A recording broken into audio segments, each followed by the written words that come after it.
Mwami Imana turagushimye, tugushimye neza yawe, tugushimye ubuntu bwawe, tugushimye imbabazi zawe. Wabanye natwe mu minsi 40 itambutse, aho twasengaga twifuza ko ubuzima bwacu bwakomeza kugira intego, kandi intego imwe gusa yo kugwesha icyubahiro. N'izindi zose twagiye duhishurirwa, ijambo ryawe ryatwetse neza ko zose zikubiye mu kubaho ubuzima bukunezeza kandi bugwesha icyubahiro. Warakoze kubwo kumva gusenga, warakoze kubwo gushoboza abigisha, abakurika inyigisho. Mwami turabigushimiye, icyubahiro kibi cyawe none iteka ryose, amen. Tugwaye ikaze wowe wabanye natwe muri minsi 40 twashoje ku munsi w'ejo kwa kabiri. Uyu munsi turi ku wa gatatu, n'umunsi tugira ngo dufate umwanya tubashimire, tuniyibutsa kandi ibyo twize byose mu ncamake. Igitabo cy'ubuzima bufite intego cyatangiye gifite ikibazo kibaza ngo isi nyibereyeho iki. Abigisha batambutse abantu batandukanye bose bagiye bagaruka batubwira ko tugomba kuba ubuzima buhesha Imana icyubahiro, tugomba kuba ubuzima bufite intego. Muri iki gitabo twabonye intego 5 z'ubuzima zisubiza kuki turi hano ku isi, cyangwa kuki turi mu isi. Nkuko namaze kuvuga, izo ntego 5 zose zikaba ziringanizwa mu guhesha Imana icyubahiro. Turagira ngo rero wowe wamaze gusoma iki gitabo ntibirangiriraho. Nawe utaragisoma, utarwakigura, turagushikariza ngo uburyo bwose wakibona. Ubu nono biroroshye, ushobora kuba utafite iki gitabo ariko kuri YouTube channel y'Itorero John Samfura Official igitabo kiriho cyose nka audio. Biroroshye ko nawe nono watangira gahunda yawe ku giti cyawe, ukazikurikira zino nyigisho, igitabo nawe ukaba wagisoma ukoresheje audio. Niba udashoboye kukigura, wafata umwanya minota 15, 10, 11, ntabwo bijya birenga kenshi minota 15 buri munsi, ukajya ufata ikigisho kimwe ukacyumva, ugakuramo amasomo kugira ngo none ubashe kubishyira mu buzima, bihinduka ubuzima. Wibuke ko uyu mwaka intego dufite muri Hafiz avuga ngo ni umwaka ukomeza gukoreshwa n'Imana ibihambaye kurushaho. Tubaho nkore bande nka Gideon, kuko Uwiteka yiteguye kudusubiza agaciro, kutugwiriza gukomera no kutwubahisha. Kuko rero turi bankore bandebereho, birasaba ngo ibyo twize bive mu magambo bijye mu bikorwa, kuko uyu mwaka ibikorwa byacu bigomba kuvuga kurenza amagambo. Wesha Imana icyubahiro kwacu ugomba kurenga kuvuga bikagaragarira mu bikorwa.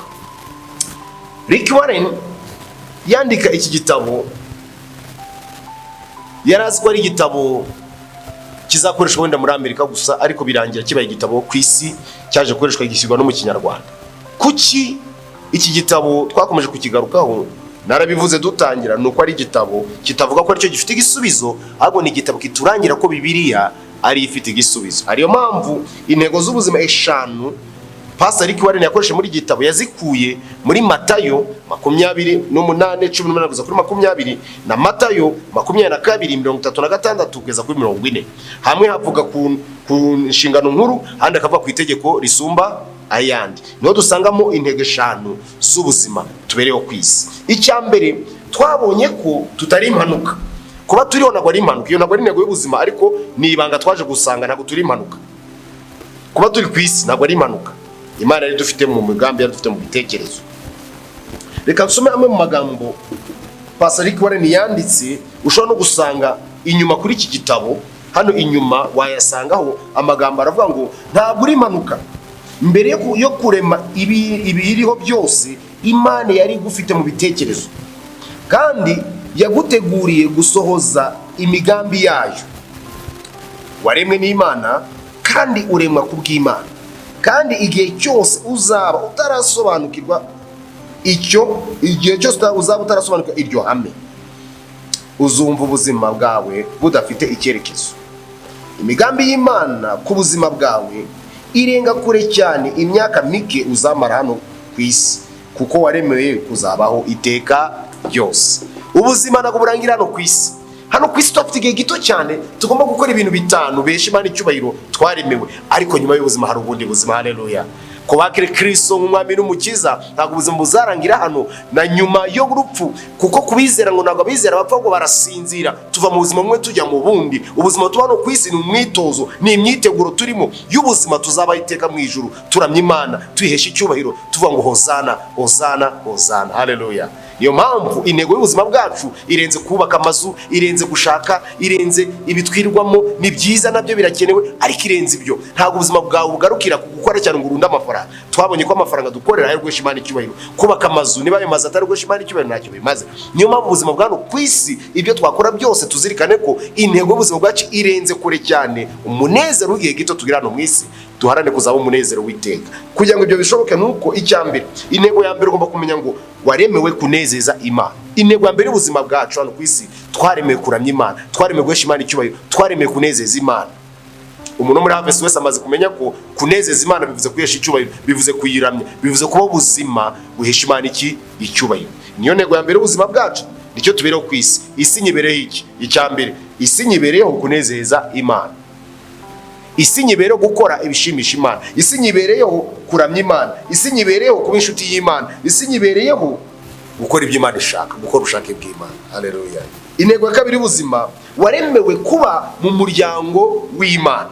Mu yandi magambo, waremewe kuba mu itorero rya Kristo ariyo yapfiriye. Umuryango w'abana b'Imana ni itorero, kuko itorero niryo Yesu yapfiriye, kandi itorero niryo Yesu azagaruka kugira ute? Kujyana. Abari mu itorero ni abakiriye Kristo umwami n'umukiza, bakamwizera ko yabapfiriye. Abo rero nibo bana b'Imana. Icyakora bamwemeye bose bakizera izina rye, yabaye ubushobozi bwo kuba abana b'Imana. Abo babihamya mu kubatizwa, bamara kubatizwa bakinjizwa mu muryango w'abana b'Imana, iryo torero iryo Yesu Kristo azagaruka aje gutwara, kugira ngo rizajye kubana nawe iteka ryose mu ijuru. Haleluya. Intego ya gatatu y'ubuzima, intego ya mbere, twaremewe kunezeza Imana. Intego ya kabiri y'ubuzima, tubera hano ku isi, twaremewe kuba mu muryango w'Imana, kuba mu itorero. Kandi ntabwo ari kubamo gusa, ni ukubamo dukora. Twabonye ko tugomba kubamo dukora ibihesha Imana icyubahiro, kandi dukora ibihesha bagenzi bacu icyubahiro. Ko twabonye ko iyi ntego ihita ihura nuko tugomba gukundisha Uwiteka umutima wacu, ariko tugakundana bagenzi bacu ngo tugire ute? Twikunda. Mu itorero no dusanga abo dufasha n'abadufasha, kandi wibuke ko gutanga bizana umugisha kuruta kugira ute? Guhabwa. Twaremewe kuba mu muryango w'Imana. Icya gatatu, waremewe gusa na Kristo. Haleluya. Waremewe gusa na Kristo. Ibyo ukora byose ugomba guharanira kubwerekera mu cya Kristo. Niyo twabonye ngo mugire wa mutima wari muri Kristo. Umutima muri Kristo ni urukundo, ni ukwihangana, ni uguca bugufi. Uwo ni umutima wa Kristo. Uko niko gusa na Kristo. Gusa na Kristo ntabwo ari kuba inzobe, si ukuba nka wundi batwereka muri filime w'umuzungu ufite imisatsi. Oya, abana ni abantu bakinye filime, kuko isura Yesu ntabwo nta muntu yizi. Imana ni umwuka, n'abayisenga bagomba gusenga mu kuri no mu mwuka. Ariko igihe Yesu yari ku isi, yambaye n'umubiri, yari Umuyahudi. Ariko nubwo icyo gihe yari Umuyahudi, ko yavuga umuryango wa Yuda, ntabwo bisobanuye yuko uwo ari we isura ye turi kuvuga. Isura gusa na Kristo tukuvuga ni ukugira urukundo, ni uguca bugufi, ni ukwihangana, ni ugukora ubushake bwa Data, ubushake bw'iki? Bw'Imana. Kuko Yesu ubwo yari mu isi yaravuze ngo nakoze ibyo Data ashaka byose, nanejeje Data. Natwe dusaba kumunezeza no gukora ubushake bwe hano mu isi. Waremewe gusa na Kristo. Iyo niyo ntego ya gatatu ubuzima bwawe. Harana kuba ubuzima bwo gusa na Kristo. Ugira urukundo nk'uko Yesu yagiraga urukundo, uce bugufi nk'uko Yesu yacaga bugufi, ugere kwihangana nk'uko Yesu yihanganaga, ukore ubushake bw'Imana nk'uko Yesu yakoze ubushake bw'Imana. Intego ya kane y'ubuzima, waremewe gukorera Imana. Twaremewe gukorera Imana.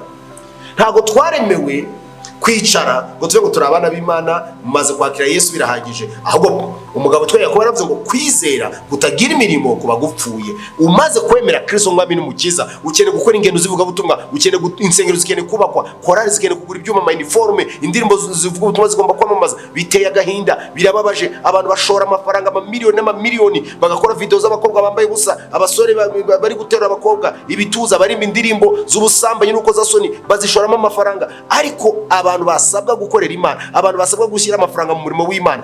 Ngo abapasiteri gushaka amafaranga, ngo mbese iby'Imana ngo si ubuntu. Ntabwo iby'Imana ari ubuntu.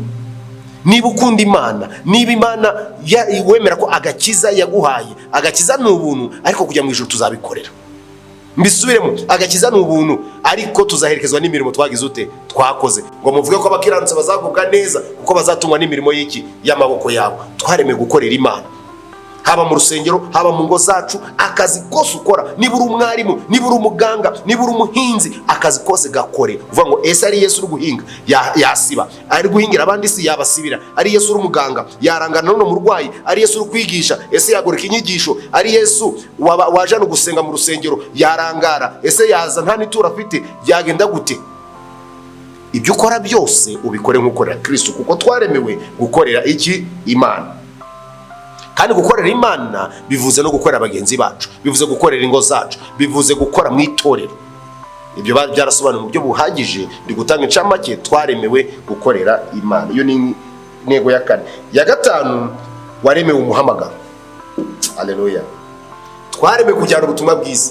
Hano umuhamagaro urarebana no kubwiriza ubutumwa bwiza, no kwamamaza inkuru nziza ya Kristo. Wibyihererana, wiceceka, bwira abantu ko Yesu agira neza, bwira abantu ko Yesu abapfiriye. Hano dufite abantu bari mu busambanyi, abantu bari mu sinzi, abantu bari mu macakubiri, mu moko n'ibindi, abantu bari mu kwikubira, ubugugu, ibyaha ni byinshi, urwango rurabaye, abagabo bari kwica abagore, abagore bari kwica abagabo, abana bari kwica ababyeyi, urukundo rwarakonje. Ariko inkuru nziza, Yesu arabakunda abo bantu, abanyabyaha bose Yesu yarabapfiriye, abasambanyi Yesu yarabapfiriye, abajura Yesu yarabapfiriye. Abo bose bakeneye kumva inkuru nziza. Ninjye nawe dusabwa kubikora. Waremewe umuhamagaro, waremewe kujyana ubutumwa bwiza, waremewe kwamamaza ko Yesu ari muzima, ko yapfuye akazuka, kandi ko yapfiriye ibyaha by'abari mu isi, bityo ko umwizera wese ahabwa ubugingo buhoraho. Reka njye nawe twere gusinzira, twere kwicara, bwira abandi ko Yesu agira neza. Intego eshanu ubuzima twaremewe. Icya mbere, twaremewe kunezeza Imana. Icya kabiri, twaremewe kuba mu muryango w'Imana. Icya gatatu, twaremewe gusa na Kristo. Icya kane, twaremewe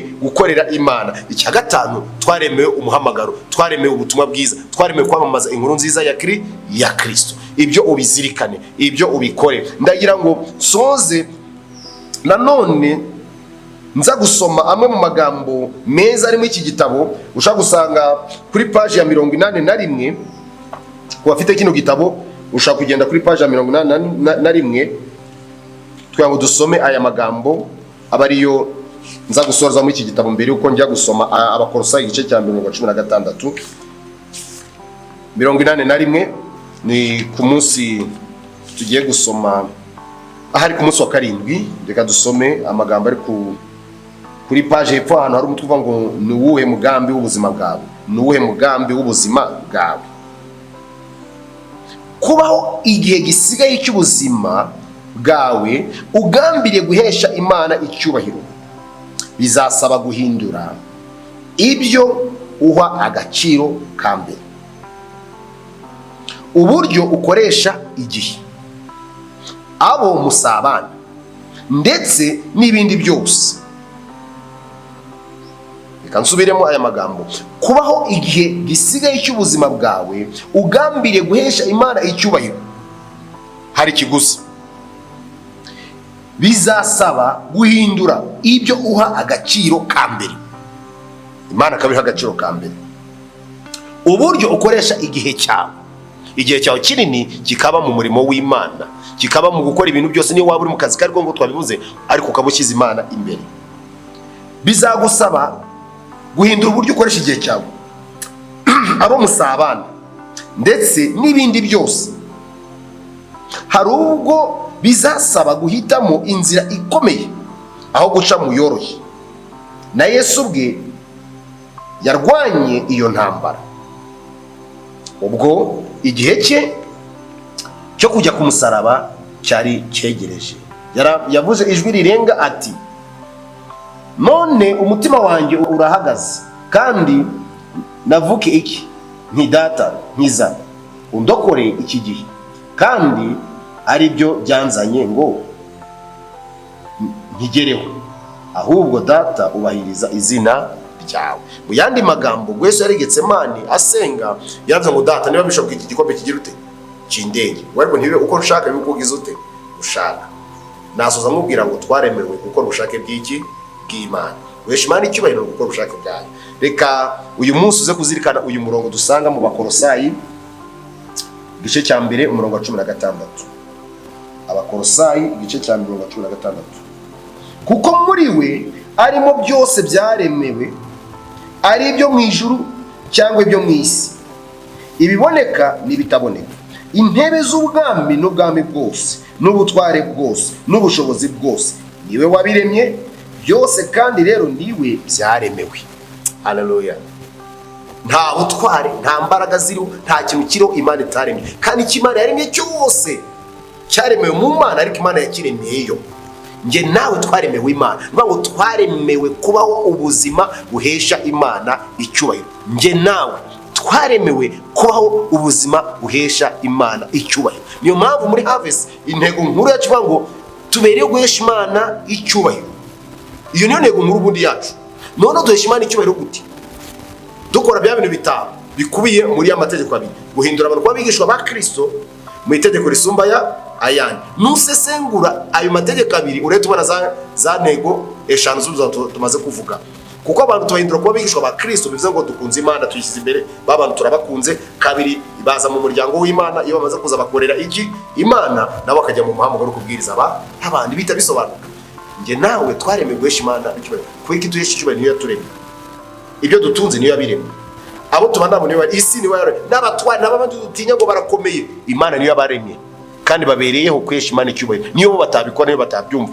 N'ubutware bwose bwo mu isi Imana niyo yabushyizeho. Imana niyo mugenga wa byose. Niyo mpamvu tugomba kubaho ubuzima buhesha Imana icyubahiro. Isi tubereye iki? Tubereyeho kunezeza Imana. Isi tuyibereyeho kuba mu muryango w'Imana. Isi tuyibereyeho, haleluya, gusa na Kristo. Isi tuyibereyeho gukorera Imana. Isi tuyibereyeho umuhamagaro wo kubwiriza ubutumwa bwiza. Urakunzwe, Imana igumugisha.